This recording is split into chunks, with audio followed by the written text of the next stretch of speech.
Hi hello அன்பு நண்பர்களே, அனைவருக்கும் இனிய வணக்கம். இன்னைக்கு நம்ம இந்த வீடியோவில் இதை பற்றி பார்க்க போகிறோம் அப்படின்னு பார்த்தீங்கன்னா, உணவு மற்றும் நுகர்வோர் பாதுகாப்பு துறையின் கீழ் செயல்படும் Tamil Nadu civil supplies corporation ration கடையுடைய ரிசல்ட் குறித்து சில முக்கியமான தகவல்களை அமைச்சர் பெரிய கருப்பன் குறிப்பிட்டு சொல்லிட்டாரு.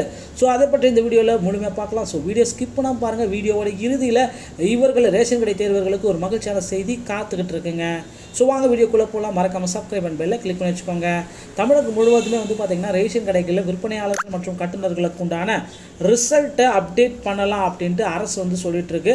ஸோ இவர்களுக்கு உண்டான ஒரு அப்டேட்டு ரெடியாக இருக்குங்க. தமிழகம் முழுவதுமே பார்த்திங்கன்னா ரேஷன் கடையில் விற்பனையாளர்கள் மற்றும் கட்டுநர்களுடைய நேரடி நேர்காணல்கள் கடந்த நவம்பர் மற்றும் இறுதியில் நடத்தி முடிக்கப்பட்டது.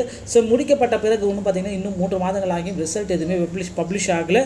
ஸோ ரிசல்ட் பப்ளிஷ் பண்ணுறதுக்காக ரேஷன் கடை ஊழியர்கள் எல்லாமே பணியமர்த்தப்பட்டிருக்காங்க. அவர்களும் பார்த்திங்கன்னா 99% பார்த்திங்கன்னா முடிக்கப்பட்ட வேலைகள். ஸோ இந்த டைமில் பார்த்திங்கன்னா ரேஷன் கடையோடைய ரிசல்ட் எப்போ வேணாலும் வெளியிடப்படலாம். மார்ச் 14ஆம் தேதி காலை 10:30 அணியில் வெளியிடப்படும் என்று எதிர்பார்க்கப்படுகிறது. ஸோ எப்போது வெளியிடப்பட்டாலும் நம்ம சேனலில் உங்களுக்கு உடனுக்குடன் தெரிவிக்கப்படும். மீண்டும் ஒரு நல்ல தகவலோடு நான் உங்களை சந்திக்கிறேன். நன்றி, வணக்கம்.